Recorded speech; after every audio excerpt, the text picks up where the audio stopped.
Di salah satu video saya yang terkait dengan sertifikasi dosen, saya menyebutkan bahwa salah satu indikator yang bisa membuat kita gagal lulus di dalam sertifikasi dosen itu di dalam pembuatan deskripsi diri. Nah, kali ini saya akan mencoba bagaimana kita membuat deskripsi diri khusus untuk dosen yang akan mengikuti sertifikasi dosen. Tetap stay tune di channel saya, kita bahas ini lebih dalam.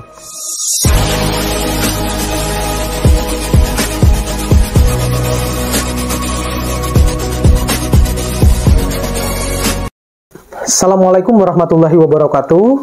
Nah, kali ini saya akan sedikit sharing terkait dengan tips kita menyusun deskripsi diri, di mana deskripsi diri ini merupakan sesuatu hal yang sangat krusial bagi sebagian besar Bapak Ibu dosen yang akan mengikuti tes sertifikasi dosen ya. Dalam video saya yang sebelumnya saya sudah mencantumkan atau sudah mengupload video terkait dengan jadwal terbaru untuk tes sertifikasi dosen tahun 2023 ini. Bapak Ibu juga bisa melihat video saya terkait dengan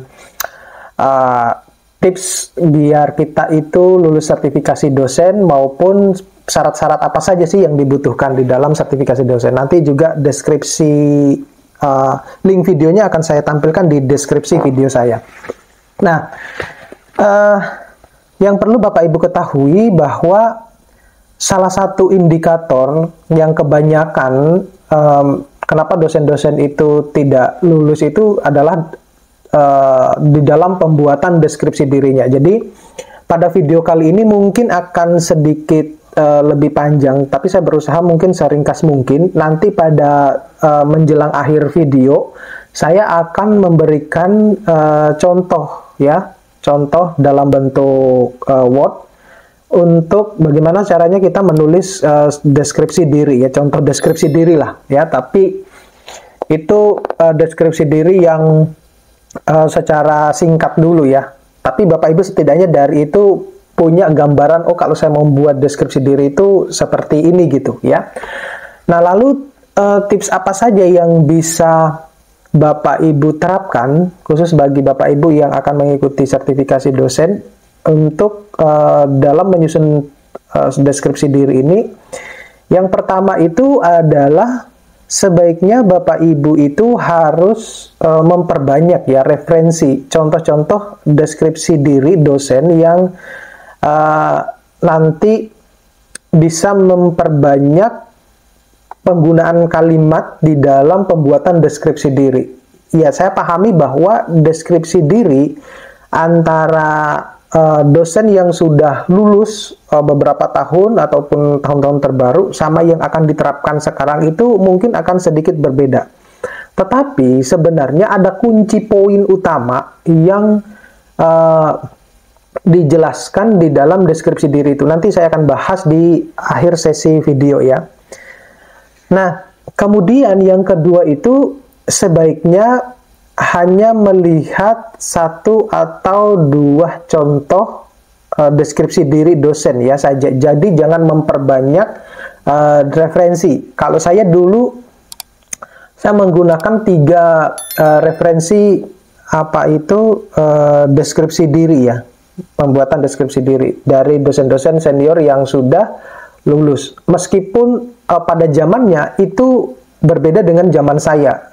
Nah, tetapi secara garis besar sebenarnya apa yang ditanyakan itu kurang lebih mirip-mirip gitu. Jadi itu menjadi gambaran saya untuk bisa membuat deskripsi diri, oh seperti ini. Jadi kalau zaman saya itu kalau tidak salah ada 27 atau 28 pertanyaan gitu yang harus saya jawab. Minimal dalam satu pertanyaan itu saya harus tulis minimal 150 kata. Tetapi kadang kalau kita nulis 150 kata itu tidak bisa menggambarkan secara keseluruhan apa yang kita inginkan gitu.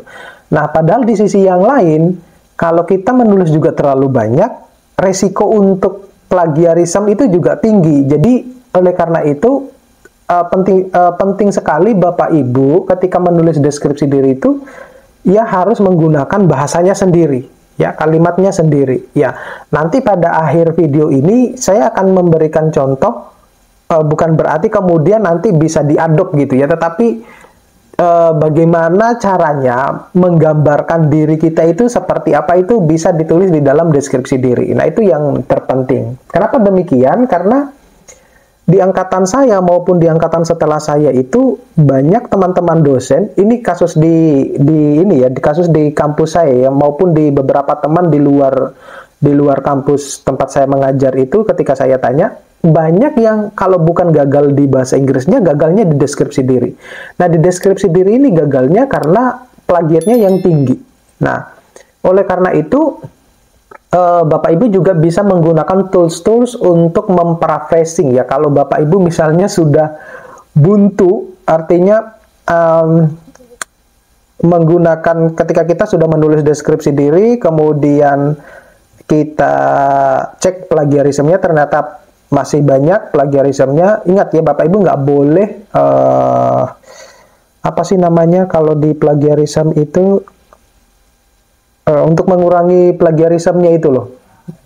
Nah, itu tidak boleh dilakukan. Jadi kan ketahuan tuh plagiarismenya seperti apa. Nah, Bapak Ibu tinggal merubah yang berwarna aja itu, ya gitu. Jadi penting untuk menggunakan juga tools-tools paraphrasing. Nah, kalau zaman saya dulu kan tools-tools paraphrasing itu mungkin sudah ada ya, tetapi kita belum mengetahui gitu. Jadi murni betul-betul ya hasil pemikiran kita gitu. Nah, kemudian yang ketiga itu harus bisa menjadi diri sendiri. Nah, ini yang paling sulit. Nah, ketika kita menilai diri kita, kemudian kita tulis di dalam deskripsi kita itu sangat sulit dibandingkan dengan ketika orang lain menilai diri kita gitu. Nah, saya itu kemarin waktu zaman saya, ketika saya menulis deskripsi diri itu, saya juga mencoba bertanya kepada dosen-dosen teman sejawat yang satu jurusan, itu sebelum, karena kan mereka juga akan menilai kita kan, menilai teman sejawat itu akan menilai kita juga. Nah, saya bertanya bahwa di mata mereka saya itu seperti apa. Nah, gitu. Di mata mereka itu saya seperti apa, dari situ itu bisa memberikan saya gambaran, oh saya itu seperti ini. Kadang kasus ya, ada kasus di angkatan saya itu, dia kasihan sudah menulis deskripsi diri sesuai dengan versinya, ternyata teman sejawatnya itu menilainya terlalu, ya kalau bahasa anak gaulnya sekarang itu adalah lebay gitu. Nah, itu yang jadi tidak ada sinkronisasi antara apa yang dia tulis sama penilaian teman sejawatnya. Nah, itu juga akan menjadi kasus buat Bapak Ibu. Kalau menilai deskripsi diri antara teman sejawat dan dirinya itu yang Bapak Ibu tulis itu tidak ada benang merahnya gitu atau berhubungan gitu, itu yang Bapak Ibu harus juga perhatikan. Nah, oleh karena itu menjadi diri sendiri itu di dalam kita menulis deskripsi diri itu sangat penting, karena kita tahu betul kondisi kita itu seperti apa sih. Nah, kita kalau mengajar itu seperti apa sih, kemudian kita meneliti itu seperti apa, mengabdi itu seperti apa. Nah, itu ada kontribusi yang kita yang kita tampilkan di dalam deskripsi diri tersebut. Nah, kemudian yang tips berikutnya itu adalah tips keempat itu, jelaskan tentang 3 hal yang dimulai dari siapa diri Anda, mata kuliah apa yang diampu, serta kegiatan baik itu di fakultas maupun di prodi ataupun kegiatan-kegiatan di luar kampus yang menunjang peningkatan dari skill yang nanti Bapak Ibu akan bisa mungkin terapkan kepada mahasiswa ataupun ke masyarakat. Nah, semacam itu. Nah, itu yang tidak mudah. Nah, tapi nanti akan saya berikan contohnya. Nah, itu tipsnya, tips kita menyusun deskripsi diri. Nah, lalu bagaimana contohnya kita menyusun deskripsi diri? Nah, kali ini saya akan memberikan contohnya seperti ini. Nah, Bapak Ibu, ini adalah contoh deskripsi diri yang bisa Bapak Ibu dijadikan sebagai referensi ya. Nanti poin penting apa yang harus ada di dalam deskripsi diri ini akan saya jelaskan nanti di akhir video. Nah, ini mungkin tidak terlalu saya perbesar. Nah, ini adalah contohnya. Nanti saya akan bacakan apa yang perlu harus ditulis di dalam sebuah deskripsi diri. Jadi yang pertama itu adalah usaha kreatifnya, ya. Contohnya misalnya begini. Pada tahun 2013, saya mulai menjadi dosen tetap pada program studi teknik lingkungan dan dipercaya mengampu beberapa mata kuliah seperti, nah Bapak Ibu bisa menyebutkan mata kuliahnya apa gitu ya. Kalau dosen-dosen yang baru, artinya dosen berkarirnya itu katakanlah 2 tahun, 3 tahun, nah mungkin menyebutkan mata kuliahnya adalah mata kuliah core-nya. Jadi mata kuliah yang benar-benar itu menjadi mata kuliah inti yang akan dibawa juga untuk ke Javungnya gitu ya. Biasanya misalnya 3 mata kuliah, nah gitu. Alhamdulillah di kampus tempat saya mengajar, di setiap ruang kelas itu sudah tersedia proyektor ya atau infokus dan papan tulis sehingga proses pembelajaran di kelas dapat dilakukan dengan baik. Dari awal saya mengajar secara umum, setiap pertemuan saya awali dengan salam pembuka. Menyampaikan tujuan pembelajaran, review materi sebelumnya, menyampaikan materi pembelajaran, tanya jawab, menyimpulkan materi, menyampaikan gambaran materi yang akan dipelajari pada pertemuan berikutnya, dan menutup pembelajaran. Nah, Bapak Ibu perlu perhatikan bahwa kebanyakan deskripsi diri pasti ada kalimat ini. Pasti ada kalimat ini. Oleh karena itu, Bapak Ibu harus bisa sedemikian rupa memparafrase kalimat ini biar nanti tidak terlalu banyak plagiat. Nah ini, kenapa demikian? Ya, ini karena kalimat yang general yang kalau kita melakukan awal perkuliahan dan akhir perkuliahan, ya yang kita lakukan semacam ini. Nah itu. Kemudian penyampaian materi saya lakukan dengan ceramah menggunakan slide presentasi serta menulis di papan tulis untuk mempertajam penjelasan terhadap poin-poin materi tertentu. Alhamdulillah dengan langkah tersebut perkuliahan sudah berjalan cukup baik. Ya. Namun seiring berjalannya waktu, saya merasa bahwa perlu ada cara atau metode pembelajaran yang dapat mengubah pembelajaran menjadi lebih berkualitas. Apalagi yang saya ajar adalah mahasiswa yang pengetahuan teknologinya sudah lebih maju. Jadi, alhamdulillah pada tanggal sekian itu saya berkesempatan mengikuti pelatihan. Nah, jadi Bapak Ibu kalau mengikuti beberapa pelatihan, tampilkan di deskripsi dirinya.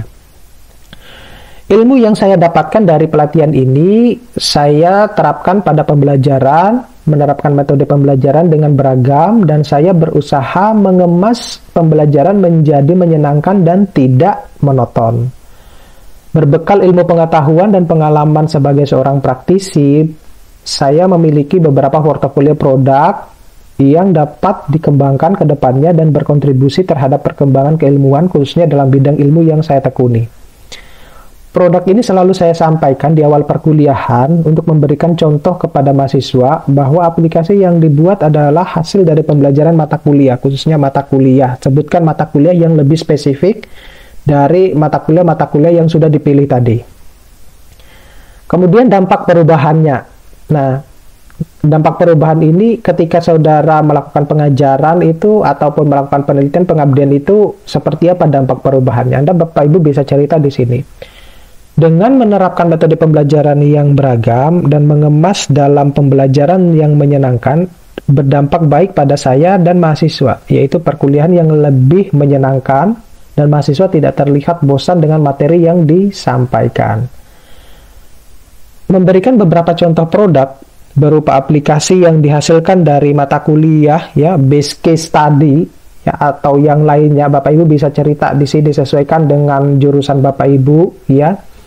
Karena kalau di jurusan teknik lingkungan itu, ya dia berbeda ya dengan jurusan yang lain ya. Artinya kalau kita mahasiswa itu kita berikan contoh-contoh studi kasus, proses penangkapannya itu lebih cepat dibandingkan kita menjelaskan banyak teori gitu.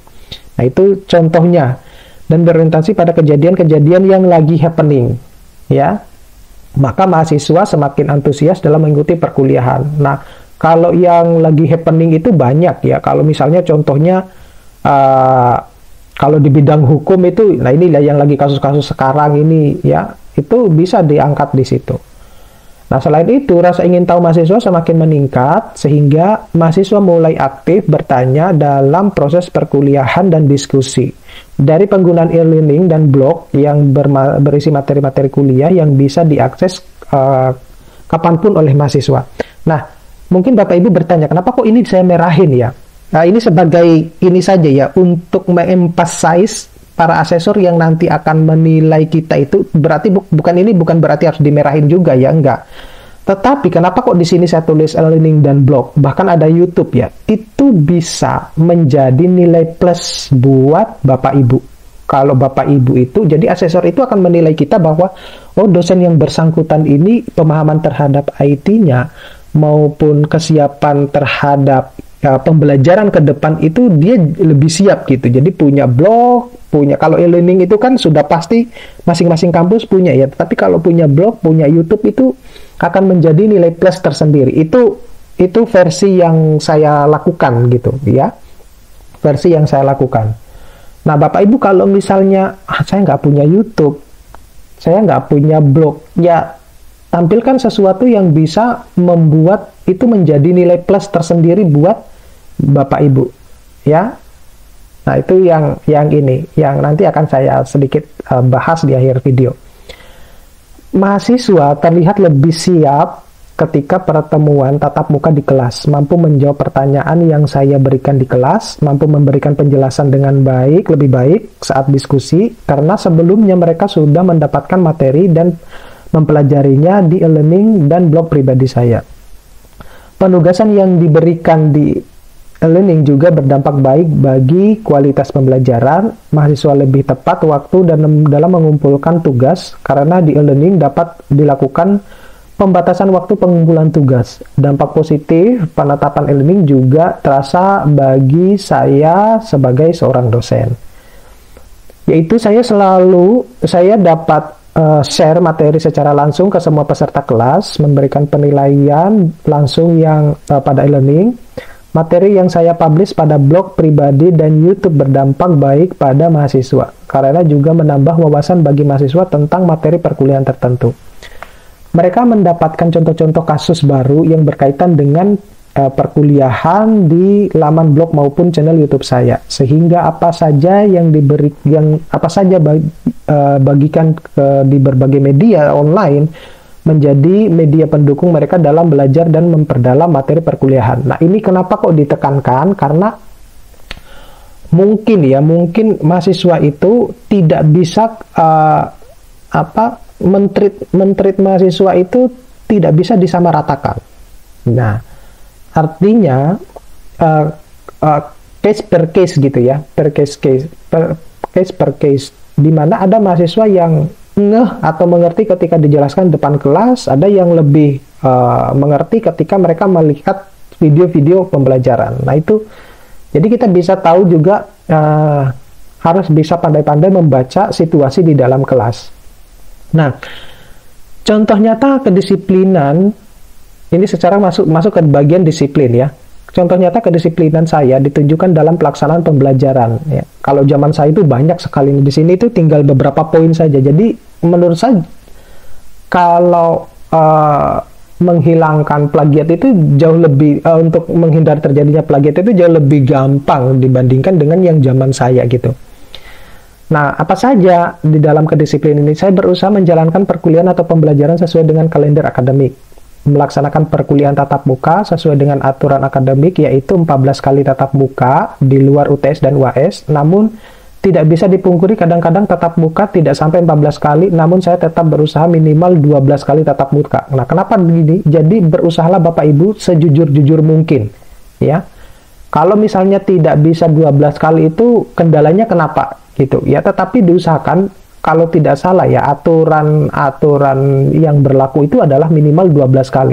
Nah, kalau tidak bisa dilakukan pada on time, nah mungkin bisa diganti pada hari-hari yang lain. Tetapi pada dasarnya tertulisnya juga 14 kali. Oleh karena itu, tampilkan, karena kan kita tidak bisa tidak bisa mengontrol bahwa dosen yang bersangkutan itu apakah benar-benar dia mengajar 14 kali atau 12 kali gitu.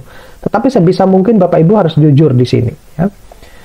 Untuk menutupi kekurangan tatap muka, itulah saya menerapkan e-learning sehingga perkuliahan tetap berjalan. Gitu tadi. Jadi siswa tetap bisa belajar dimanapun, di kapanpun dengan menggunakan e-learning ataupun video-video YouTube yang sudah kita siapkan. Berusaha masuk kelas tepat waktu, mulai pembelajaran dan mengakhiri pembelajaran dengan tepat waktu. Jika jadwal kuliah pada pukul 8 sampai jam 9.40, maka saya berusaha masuk kelas sebelum pukul 8. Jadi ada istilahnya, kalau di tempat saya kuliah sekarang ini, ada istilah on time sama in time. Jadi kalau in time itu 10 menit sebelum, 5 atau 10 menit sebelum waktu yang sudah ditentukan. Kalau on time yaitu waktunya tepat gitu. Jadi kalau misalnya seperti ini jam 8, saya masuk jam 8, itu namanya on time. Tapi kalau in time itu adalah minimal jam 7.50 gitu. Nah, selalu menyampaikan dan membuat kesepakatan sesuai kontrak perkuliahan yang berisi aturan-aturan dalam perkuliahan seperti waktu masuk, toleransi terlambat, jumlah minimal kehadiran, komponen, dan bobot penilaian. Nah, kemudian kalau yang keteladanan, contoh nyata keteladanan yang ditunjukkan adalah selalu mengucapkan salam ketika hendak memasuki kelas dan ketika akan memulai pembelajaran dan pada saat menutup pembelajaran. Penampilan sederhana ya, tetap memperhatikan kerapian seperti berpakaian yang rapi, bersih dan sopan ketika ke kampus, baik itu mengajar maupun melaksanakan aktivitas lain seperti bimbingan akademik dan bimbingan skripsi ya. Nah, kenapa kok sudah ada bimbingan skripsi? Ya karena yang namanya saudara kalau mau teserdos kan minimal asisten ahli ya gitu. Contoh keteladanan lainnya adalah saya selalu menghargai hak-hak mahasiswa. Misalnya dalam mengajar, saya selalu berusaha datang tepat waktu sehingga waktu belajar mahasiswa pada mata kuliah saya ajar tidak terbuang sia-sia. Kemudian kalau yang berkaitan dengan keterbukaan terhadap kritik ya, artinya dosen-dosen yang lain itu mengkritisi kita mungkin gitu ya. Nah, saya menganggap kritik adalah kebutuhan bagi saya sebagai dosen khususnya dalam pelaksanaan pembelajaran. Ya, jadi ketika dosen mengkritisi kita itu sebagai bentuk bahwa satu, mereka care kepada kita, dua, ya biar nanti metode pembelajarannya itu tidak monoton, jauh lebih baik gitu ya. Nah, saya selalu menyampaikan kepada mahasiswa bahwa dosen juga manusia biasa yang tentu tidak akan luput dari kesalahan dan kekurangan. Untuk itu, saya selalu sampaikan supaya mahasiswa tidak perlu takut untuk memberikan kritik dan saran kepada saya. Contohnya, saya pernah dikritik oleh mahasiswa pada saat mengajar di tahun 2014 bahwa saya rasa penyampaian materi terlalu cepat gitu ya. Biasanya gitu kalau awal-awal berkarir sebagai dosen itu agak sedikit canggung lah, semacam itu ya. Belum bisa membaca situasi mahasiswa, nah gitu. Sehingga mahasiswa banyak yang sulit mengikuti materi yang saya sampaikan. Saya mengucapkan terima kasih kepada seluruh mahasiswa saya yang telah mengingatkan saya. Akhirnya, saya tiap mengajar, saya berusaha untuk menanyakan tentang cara mengajar saya apakah terlalu cepat atau tidak. Saya ingin memastikan bahwa mahasiswa dapat mengikuti materi yang saya sampaikan. Mahasiswa dapat mengkritik saya secara langsung atau melalui kuesioner kinerja dosen dalam mengajar yang disebar oleh Lembaga Penjaminan Mutu atau LPM universitas tempat saya mengajar. Nah, kalau Bapak Ibu perhatikan apa yang ditulis di sini ya, itu masih hanya mengcover bidang satunya. Itu dulu yang pertama. Nah, bidang 2 dalam hal ini penelitian, bidang 3 pengajaran dan juga kalau penunjang itu belum sama sekali disebutkan di sini. Nah, oleh karena itu Bapak Ibu perlu juga menyebutkan bagaimana kalau Anda melakukan penelitian, kalau melakukan penelitian kemudian dia menghasilkan publikasi, karena yang paling disorot itu adalah publikasinya. Nah, Bapak Ibu bisa menampilkan kalau saya kira Bapak Ibu sudah punya Google Scholar lah. Nah, punya misalnya kalau di bidang penelitian itu punya setiap tahun bisa produksi berapa jurnal gitu. Kemudian sejauh ini sudah total berapa jurnal yang diproduksi. Kemudian punya H-index di Google Scholar berapa, itu penting. Nah itu. Begitupun juga dengan yang pengabdian. Nah pengabdian itu dilakukan seperti apa jalannya, itu diceritakan. Nah jadi kalau Bapak Ibu lihat ini masih mengcover yang bidang satunya, yang bidang 2, bidang 3, dan penunjang itu belum tercover. Nah, kunci inti dari semua, ini yang akan saya sampaikan ya, kunci inti dari semua deskripsi diri itu adalah apa yang paling menonjol, prestasi apa yang paling menonjol yang selama Bapak Ibu menjadi dosen itu tampilkan di deskripsi diri. Itu penting banget itu nilai plus. Jadi kalau Bapak Ibu misalnya ya prestasi di bidang kemahasiswaan katakanlah ya, ataupun di bidang yang lain, misalnya pernah mendapatkan penghargaan di bidang penelitian lah atau apapun, tampilkan di situ. Itu nilai plus tersendiri itu akan membuat asesor itu nggak mungkin kalau nggak diluluskan gitu, pasti lulus. Nah kalau misalnya Anda punya prestasi di bidang kemahasiswaan, katakanlah membimbing mahasiswa ya, membimbing mahasiswa di kompetisi-kompetisi seperti PKM dan lain-lainnya, dan bahkan sampai didanai atau bahkan sampai lolos sampai ke PIMNAS ataupun yang lain, itu tampilkan di situ. Jadi intinya sebenarnya kalau yang apa yang saya baca tadi ini kan kayak seperti pembelajaran itu kan semua orang ya sudah melakukan semacam itu ya. Tetapi apakah semua dosen itu punya prestasi di bidang yang lain? Nah, itu yang menjadi hal yang lebih spesifik dibandingkan dengan dosen-dosen yang lain. Jadi, asesor itu tidak akan ragu meluluskan kita gitu ketika kita dalam membuat deskripsi diri. Nah, saya kira itu Bapak Ibu yang bisa saya share. Mudah-mudahan ini bisa bermanfaat buat Bapak Ibu yang lagi akan berjuang ya, karena ini adalah bulan-bulannya lagi bulan-bulannya sertifikasi dosen ya, tes sertifikasi dosen. Mudah-mudahan Bapak Ibu bisa lulus. Jangan lupa untuk subscribe, like, share, dan komen. Kalau video ini bermanfaat, tonton sampai full biar nanti apa informasi yang ada di dalam video ini Bapak Ibu bisa pahami gitu. Mudah-mudahan Bapak Ibu juga yang akan tes sertifikasi dosen ataupun yang sudah tes tapi belum lulus, saya doakan lulus. Terima kasih. Sampai ketemu pada video-video berikutnya. Assalamualaikum warahmatullahi wabarakatuh.